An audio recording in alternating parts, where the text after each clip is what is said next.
what makes Dimension 20 work is that there is no silver bullet. The biggest hit on the internet right now isn't a scripted sitcom or a big budget movie. It's a group of friends sitting around a table, rolling dice and creating fantastic worlds for hours at a time. Shows like Critical Role and Dimension 20 have conquered both the internet and live audiences across the world with their imaginations and hysterical banter. Not only do you not know who we are going to play or what setting it's in, we don't know who we're gonna play or what setting it's in. But cultural phenomenons like these aren't forged overnight. It takes years worth of initiative, charisma checks, and nat 20s for these campaigns to get to where they are today. And we are going to break down why actual play sorcerers like Critical Role and Dimension 20 succeed and how they hit.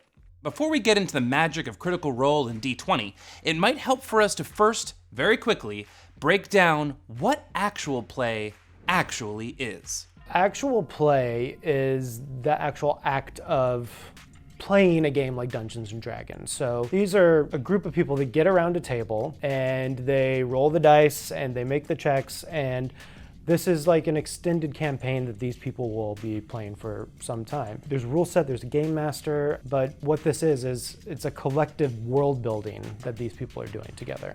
It's the Fellowship in Lord of the Rings if Tolkien were narrating the story and changing it based off of choices the characters made in real time. You shall be the Fellowship of the Ring. Right. Where are we going?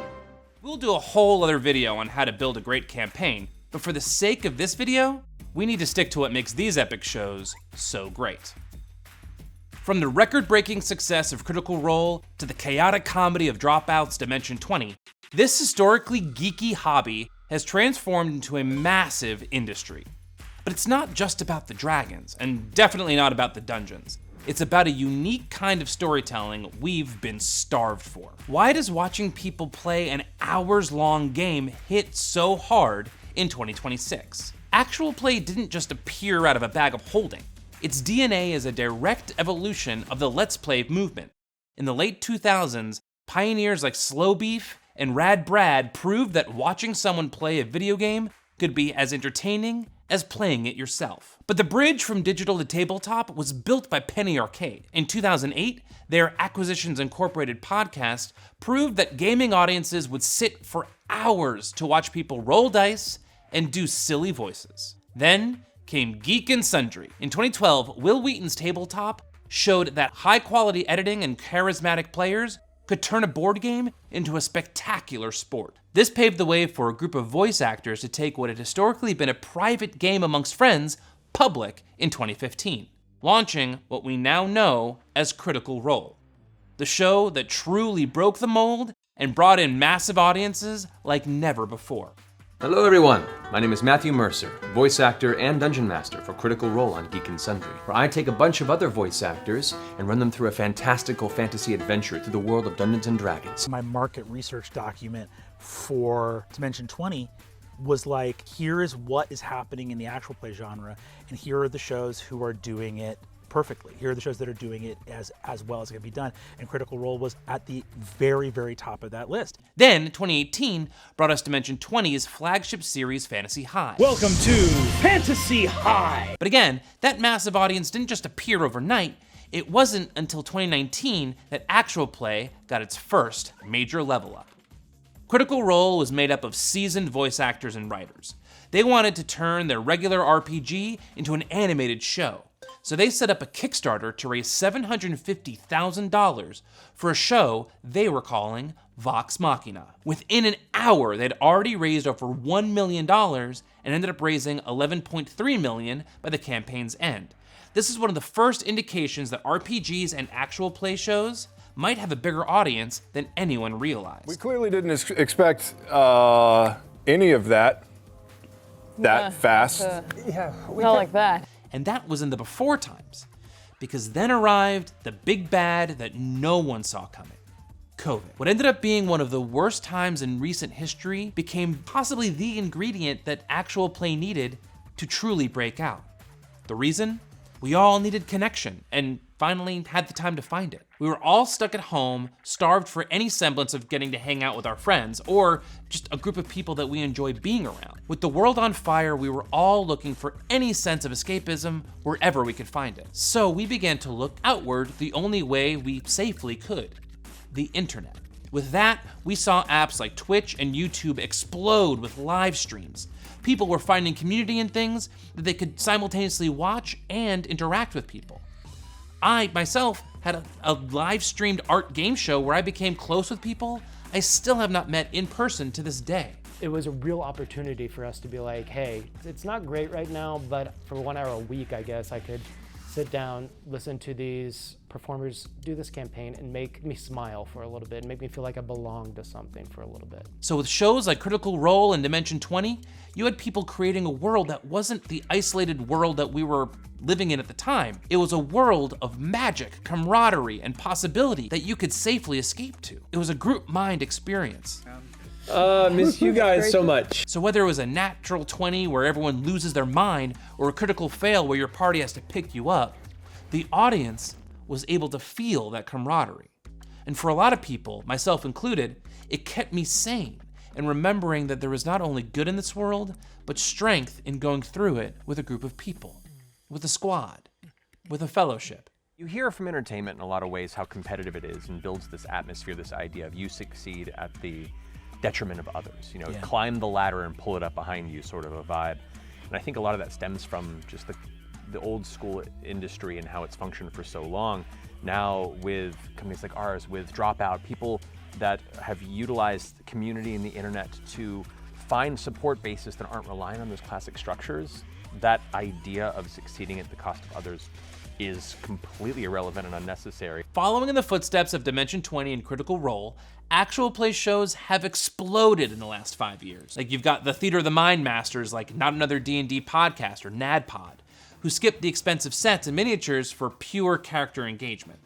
Then you've got the McElroy brothers with the Adventure Zone, who prove that you don't need to follow the rules so strictly, as long as you commit to the world 100%. Since we are focusing on the actual play shows that have transcended audio, we'll finally get to what is the secret sauce behind Critical Role and D20, and how are they different?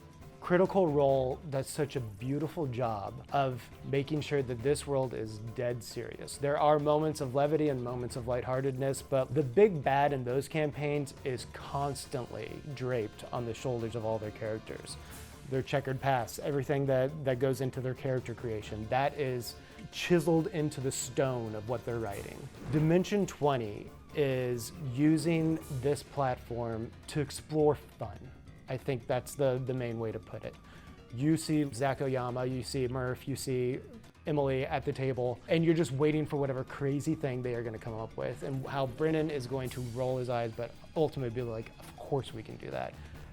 Their world is so much lighter, but that doesn't mean that there's not stakes, that they're not taking it seriously, because these are performers that understand that the brief is, we're here to explore this world and push it forward and have fun. And it should be noted that every good campaign starts with a good game master. Starting with Critical Role, we have the high drama master of craft approach of Matt Mercer and Critical Role. Because Mercer came and did an Adventuring Academy. Oh yeah.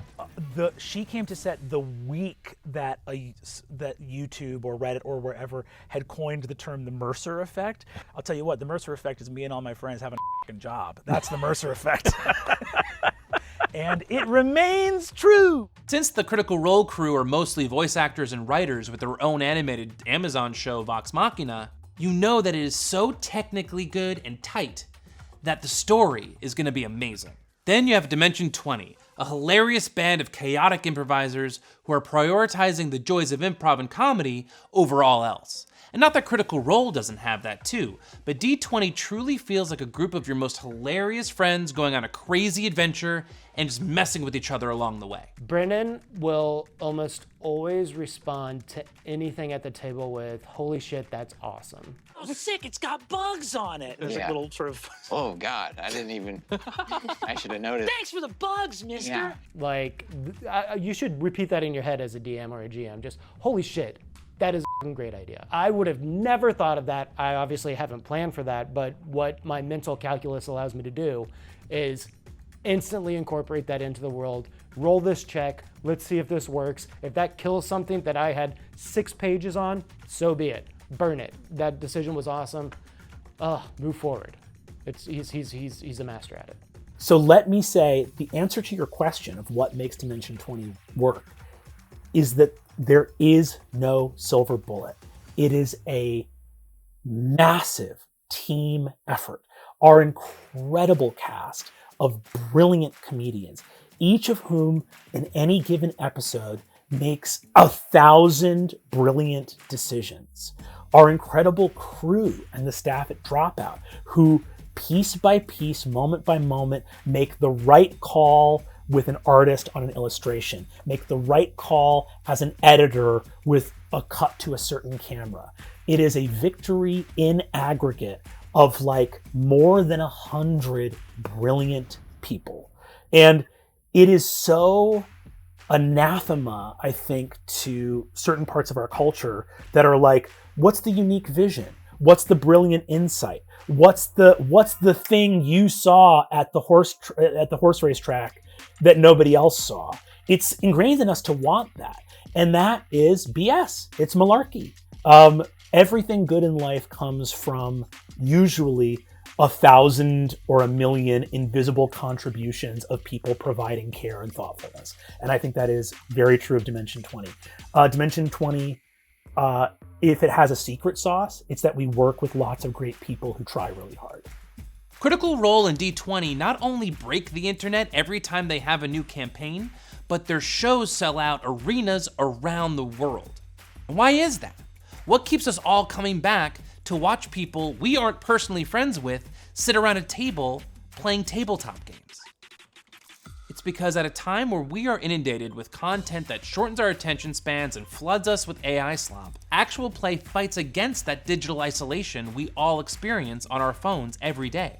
It offers collective unity in a way that few modes of entertainment actually do. You're watching extremely talented performers create a world in real time that not only entertains you, but can inspire you. When you see a group of supportive people finding their way through an impossible problem and level up, it can remind us that it's possible to level up in our own lives.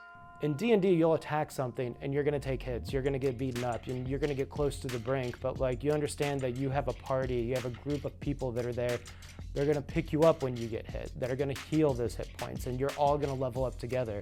And even if you don't play it, watching it makes you feel like you're a part of that fellowship. So when these groups start a new campaign, it's like you're meeting up with your best buds to take on another big bad.